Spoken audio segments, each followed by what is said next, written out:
In this video I'm trying to give you a little bit of a manual how you can use my files over on my Patreon page. So right here you can download all the files you need for an H pattern shifter. Is this little part. You need to print this laying down on this side, laying down flat on this side. I chose a layer height of about 0.15 millimeters. I guess that's all right. You need a little M3 screw. In this case it's about 20 millimeters. This is the knob from 0.7 version.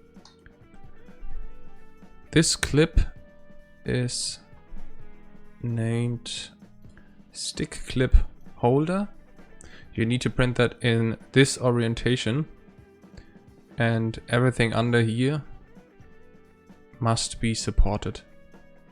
That's not big of a deal as we are going to stick it on the Xbox controller anyway. And then it really depends on you what you're liking. This is the sequential plugin or layout, whatever you want to call it. This is the automatic, and this would be the 6+R shifter. With the automatic and the 6 gear shifter comes its spring to hold the gears in place. Today I will show the setup with the 6 gear shifter. The diameter of that hole is around 2.6 millimeters. So you need to carefully screw this screw in there. Just give it a little wiggle while you are screwing that in so the thread can cut itself in the plastic of the print. A little bit back and forth all the way down until it's flush. And don't forget to turn it in and out so the thread is cut. In my case it's PLA, but I have already printed that in PETG, so that should be okay as well. So now I'm going to take a permanent marker, and with this permanent marker I'm going to mark the position where the screw is over the part.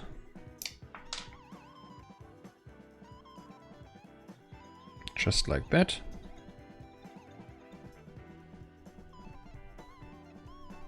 So just so I know what part is sticking out or what part is visible above the PLA part. Let's unscrew this.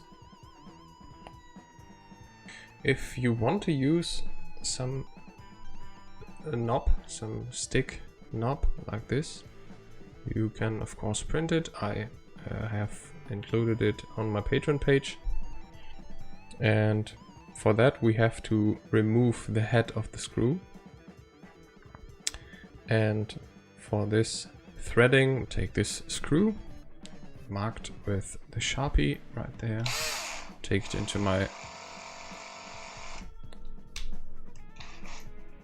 little tool right here,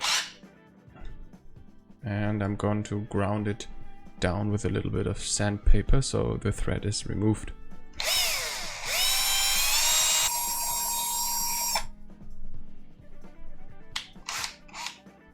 The finished screw without the threading would look something like this. However, we can screw that back in. Now with a pre-cut thread, it's a little bit easier. For this, to stick it onto the controller, we need some double-sided tape, some sticky tape. This 3M tape, it's about 1 millimeter thick. And it's pretty strong, so I would recommend this.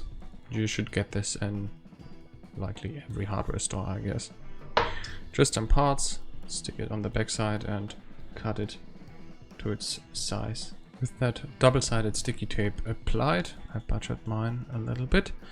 This part you need to take a look down here. This little nook that needs to look in your direction when you're facing the controller, so that this part looks down on the controller. Let me show you like this.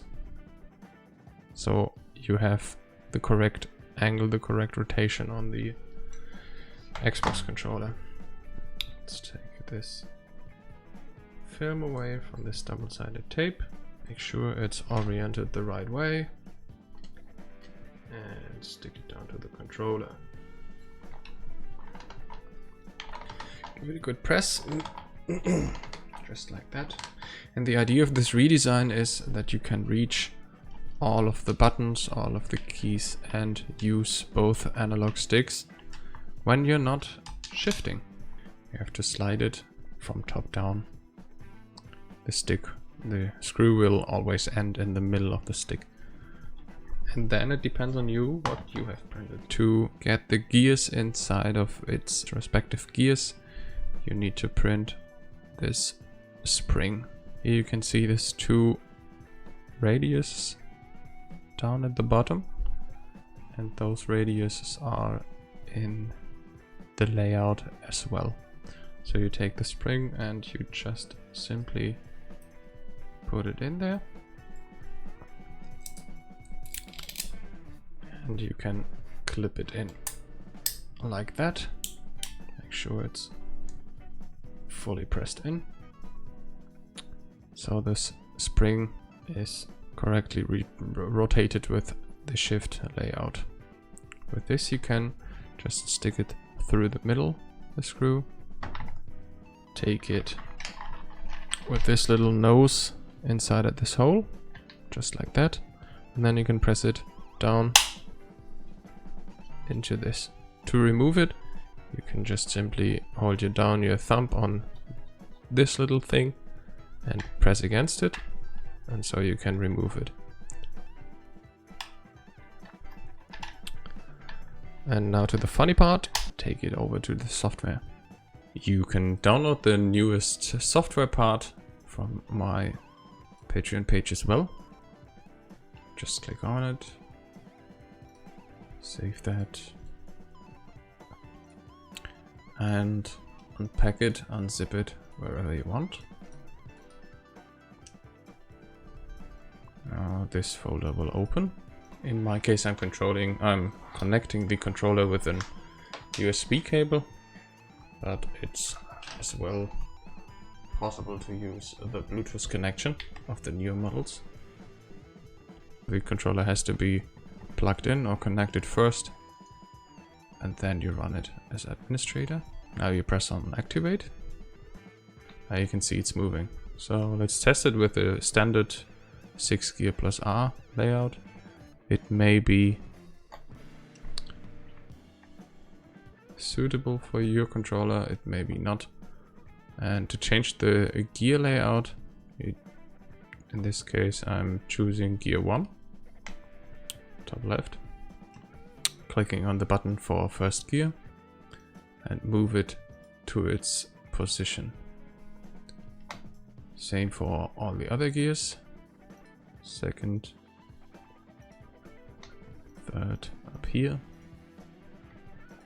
fourth is down here, fifth is there, sixth gear is here, and reverse is over here. And that's basically it. So you can save your layout with this button and reset the image so it's not full with those dots, and you can test, give it a test. First, second, third, fourth. That looks quite good. I will show you the setup based on BeamNG. So go to your options, to the controls and the bindings. Get to your vehicle settings. Now there is the reverse gear. Reverse gear is mapped to key 9. Oops, I moved the mouse. So I will click on plus and press the number 9 key on my keyboard. Now I can use this X or this arrow here to remove that binding before camera 9, so camera 9 is not bound anymore to key 9. Let's check that. Camera, yeah, camera 9 is not assigned anymore. So do the same for all the other gears. First gear is 1, and I want to remove both of these. Second gear is 2, remove both of these, and so on and so forth.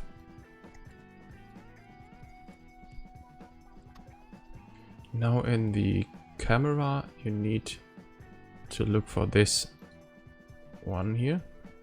So the right stick is not used for the rotation of the camera. Otherwise you would look around your car while shifting. So let's test that.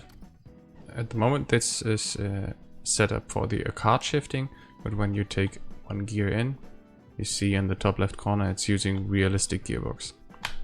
That's working.